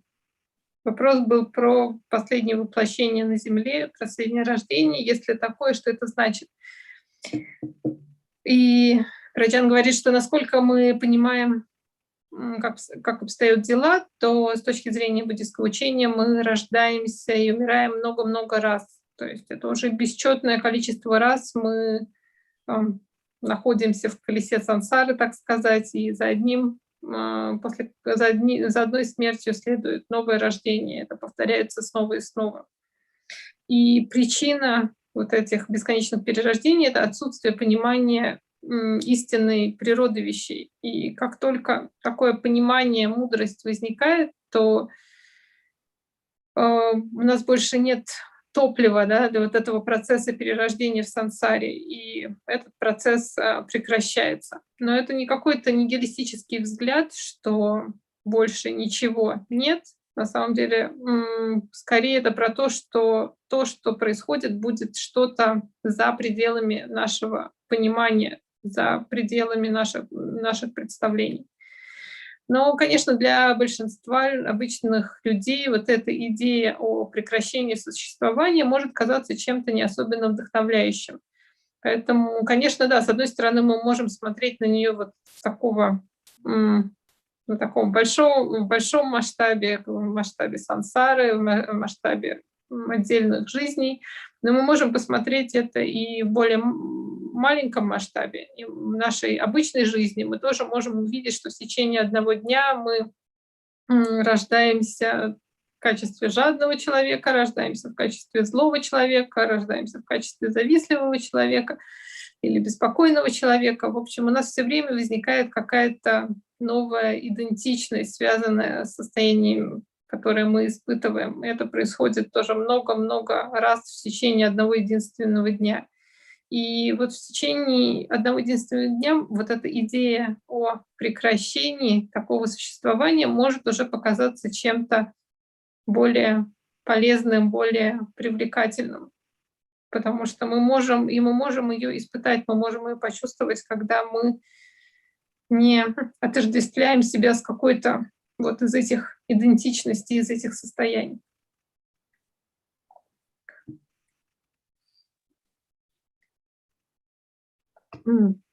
Так, у нас тут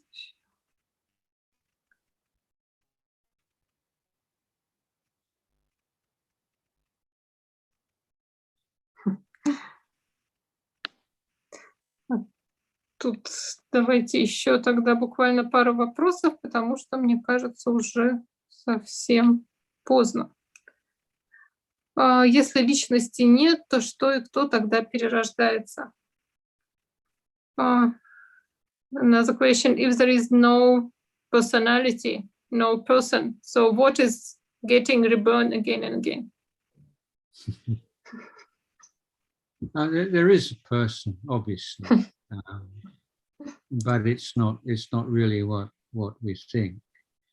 But to give you an analogy, if you are to take say a flashlight and to go like this, round and round and round, Mhm.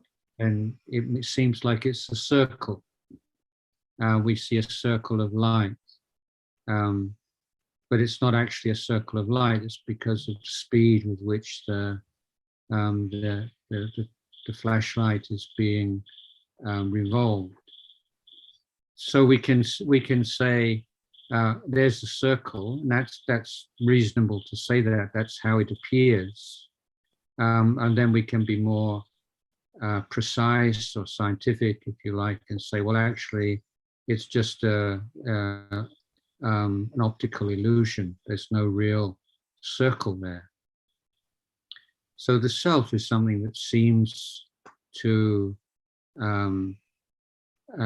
exist, and indeed, it's quite normal, even for the Buddha, to talk about past lives. He was born there, and he did this, and he did that, and many lives as a bodhisattva.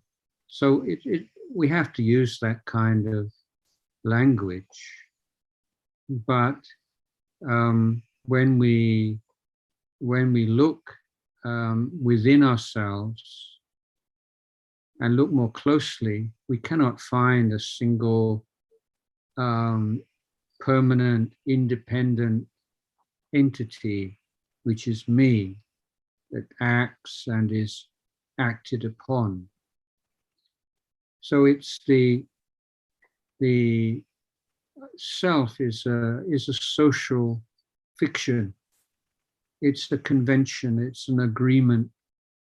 It's not the problem. The problem is that we consider it to be real, when it's merely an agreement that we make just so that we can communicate and live in the world more easily. So there's no need for an actor for there to be the results of action. In fact, it's exactly the opposite. Let me give an example. Let's say you lose your temper with somebody for the first time. Someone maybe you don't like or you find rather difficult, but one day the causes and conditions are such that you lose your temper with them. Maybe you're tired and you have other problems and whatever. But then you can observe that the next time that person acts in the unpleasant way, you are more likely to lose your temper than before. And if you lose your temper a second time, then it means it's even more likely that you will a third time, and you create habits. But those habits, and it doesn't mean that there's somebody creating a habit, just means all the causes and conditions that come into play at that moment lead to that action.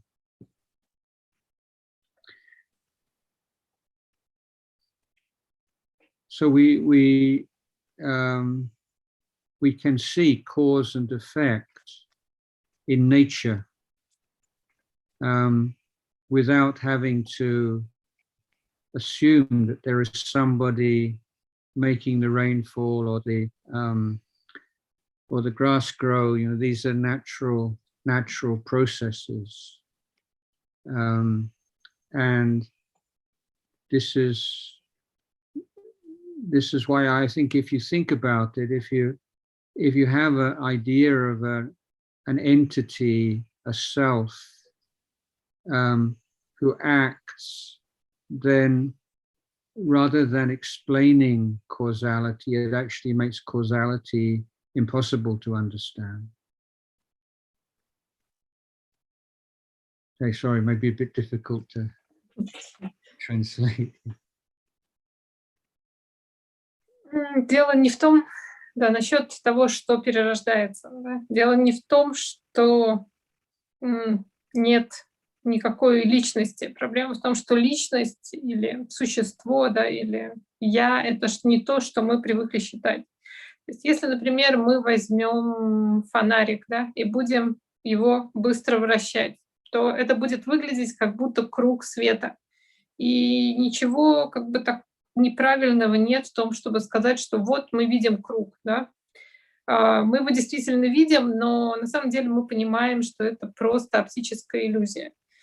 И что-то похожее происходит и с тем, как мы воспринимаем личность свою и других существ. То есть, с одной стороны, Будда тоже говорил о, например, своих прошлых жизнях. Он говорил о том, кем он перерождался, когда был бодхисаттвой, до того, как достиг пробуждения. То есть вот это понятие личности — это что-то, что мы используем, когда общаемся между собой. Это что-то, что мы используем в нашей коммуникации, да, в нашем общении. Это такая социальная договоренность, социальная концепция. Но если мы попробуем найти что-то, какую-то независимую сущность внутри вот этих всех процессов, то ее мы уже найти не сможем. То есть проблема не в том, что мы считаем, что личность, что мы используем понятие личности, а в том, что мы считаем, что это что-то по-настоящему реальное, что-то, что по-настоящему существует. И для того, чтобы работала причинно-следственная связь, для того, чтобы у каких-то причин были потом результаты, для этого нам не нужен какой-то деятель, не нужен какая-то сущность. Как раз тут, наоборот, это бы противоречило этой логике. Вот, например, мы можем представить такую ситуацию, что если мы на кого-то разозлились в первый раз, то есть, возможно, нам кто-то не нравится, возможно, мы с кем-то поссорились, или человек вел себя как-то не так, как нам нравится, и вот мы разозлились. То есть и мы как-то сорвались на человека по-настоящему. То есть первый раз это происходит довольно сложно, а во второй раз еще, когда возникнет такая ситуация, то шансы, что мы опять сорвемся, опять разозлимся, еще больше, и в третий раз еще больше, и таким образом образуется своего рода привычка, да? То есть это становится чем-то обычным. Но дело не в том, что кто-то создает привычку, а в том, что просто для этого совпали все причины и условия.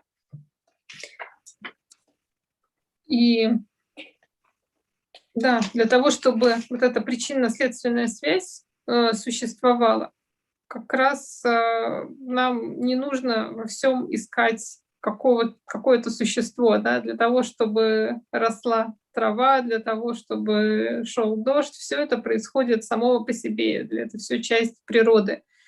Ну и то же самое справедливо для нашей личности. То есть наоборот, если бы мы воспринимали личность как что-то реально существующее, то тогда закон причинно-следственной связи невозможно было бы объяснить, он бы не работал.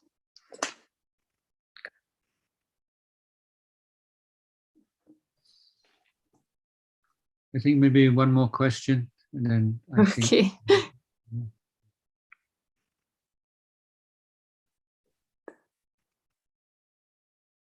Ну, давайте последний вопрос, тем более он заявлен как последний вопрос.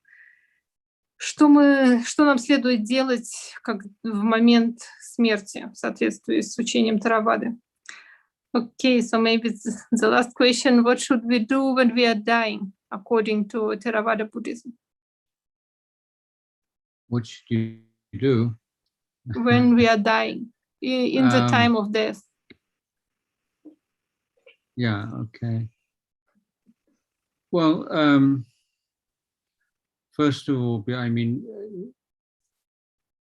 obviously some people have more time and more occasion to prepare for death than others.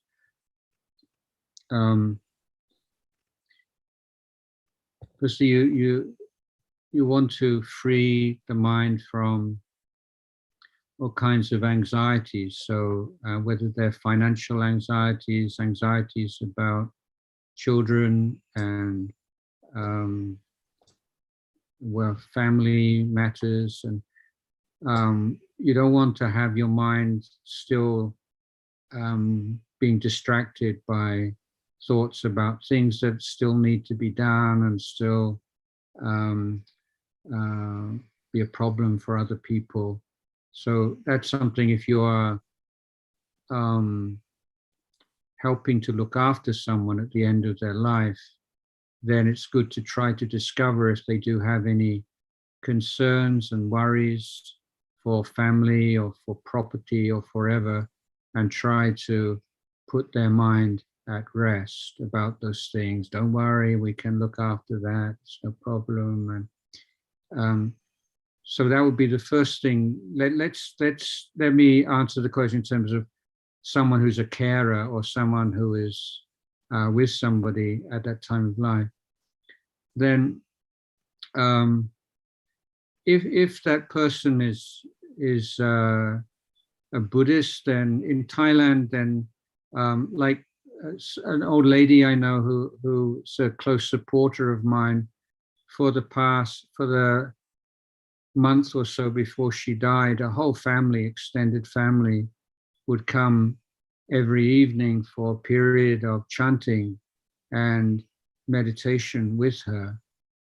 And many would also come in the morning, but the main family gathering was in the evening, and they spent time with her and more informally, and also have a meal together. And so we're able to make sure that her last days were very warm and wholesome.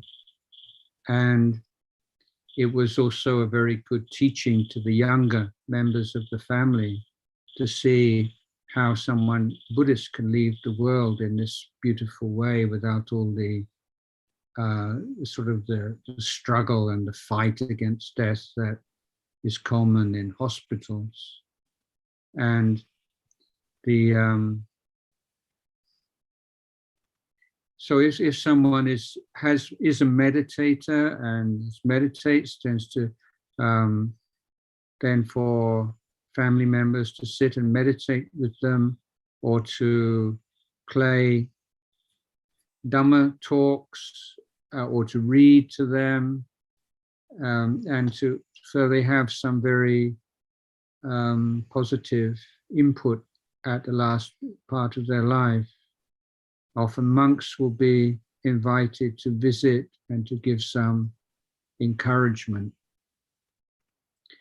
So those are the kind of things that people do in Thailand with people who are the last part of their life and are at home, and with palliative care in particular.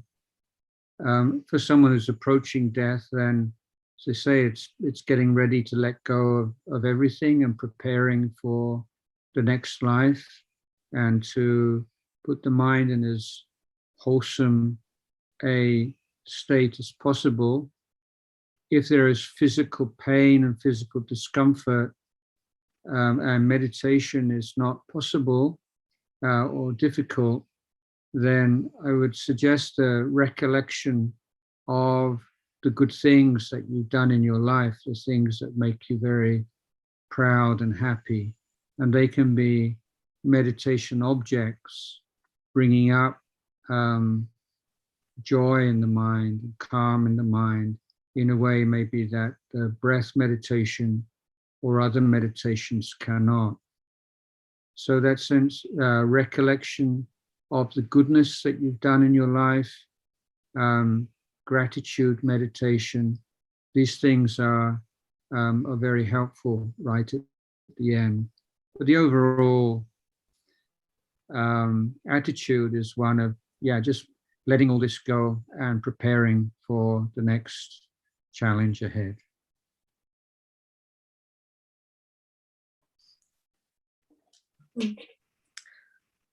Да, к вопросу о подготовке к смерти, да, что нам стоит делать в момент смерти. И, конечно, у кого-то больше есть такая возможность подготовиться, у кого-то меньше, но в целом, что нам стоит сделать, это освободиться от различного рода беспокойства, не знаю, насчет денег, насчет детей, насчет семьи, насчет каких-то незаконченных дел, которые остаются.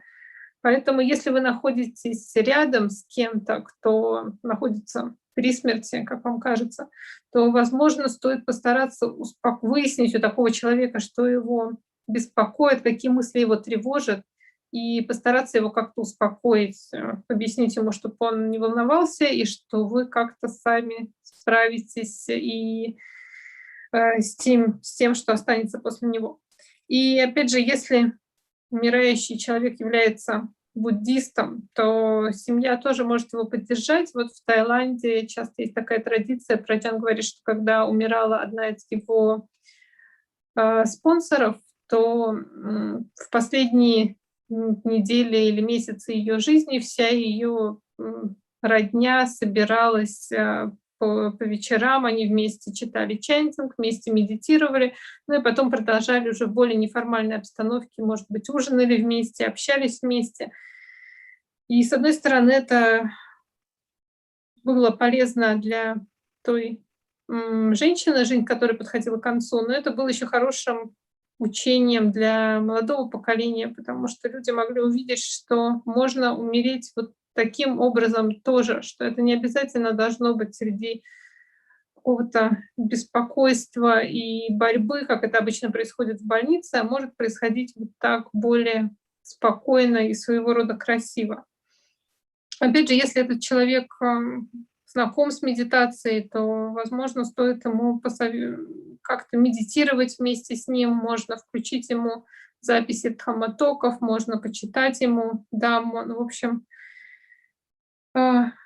что-то, что может вызывать в человеке какие-то положительные, благие состояния ума. Опять же, когда есть такая возможность, в первую очередь, тоже в азиатских странах приглашают монахов посетить умирающих. И в любом случае тут важно отношение человека, и надо постараться зародить в нем такое отношение, что ему сейчас придется отпустить все, что у него есть, и перейти в какое-то новое существование, и там у него будут какие-то новые вызовы, поэтому не стоит беспокоиться о том, что прошло. А если человека беспокоят физические ощущения, если он испытывает боль, например, и медитировать на дыхании, выполнять вот такую формальную практику медитации не слишком тяжело, то тут можно посоветовать вспоминать все те хорошие дела, которые человек совершал в течение своей жизни. И иногда такая практика, да, воспоминания своих заслуг может принести даже больше какой-то радости и спокойствия, чем формальная медитация, особенно вот в ситуации, когда сильные болезненные ощущения. Ну и можно вспомнить о благодарности, да, за все, что было хорошего в жизни.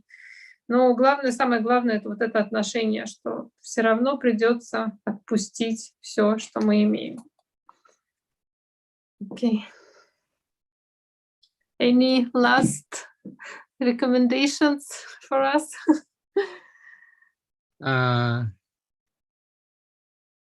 Not in particular. Just to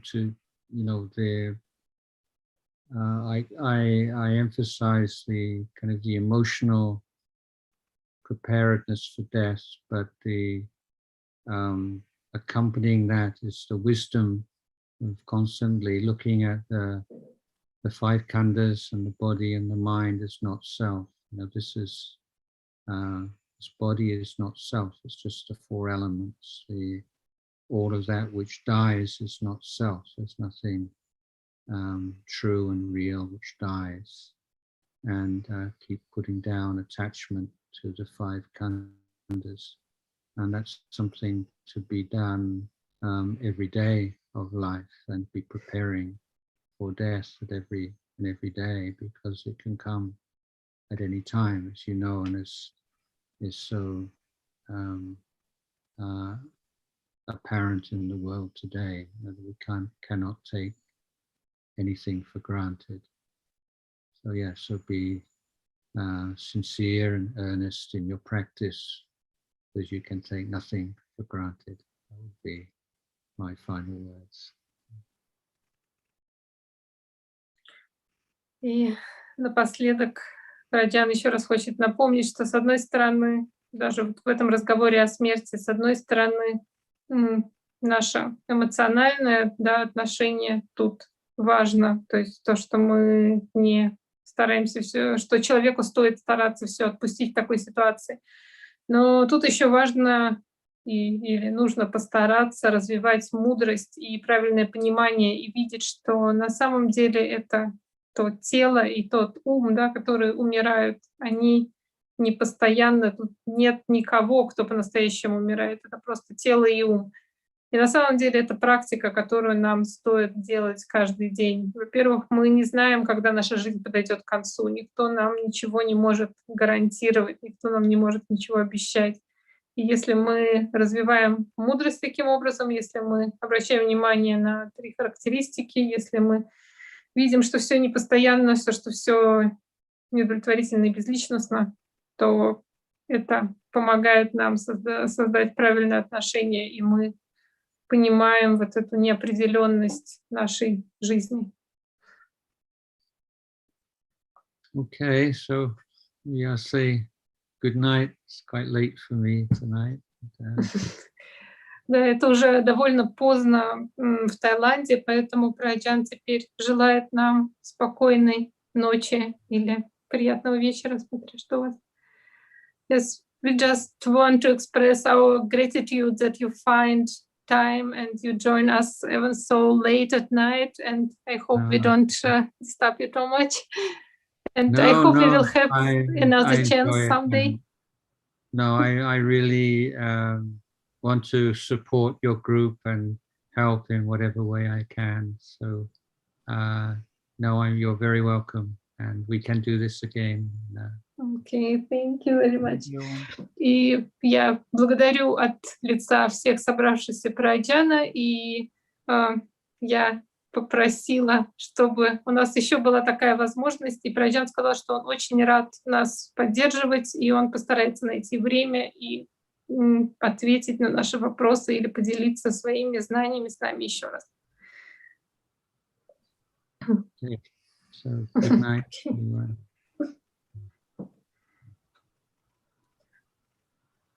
Так что на этом наша встреча подходит к концу. Я прошу прощения за все неточности, которые могли возникнуть в переводе. Я старалась запомнить и передать все настолько точно, насколько это было возможно. Большое спасибо всем участникам, кто были с нами онлайн. Я думаю, что еще в записи многие из вас посмотрят. И я надеюсь, что у нас еще будут возможность встретиться и с Аджаном Джаясаро, и с другими учителями. Всем спасибо большое. Thank you, Аджан. Саду, саду, саду. Okay, good night. Bye.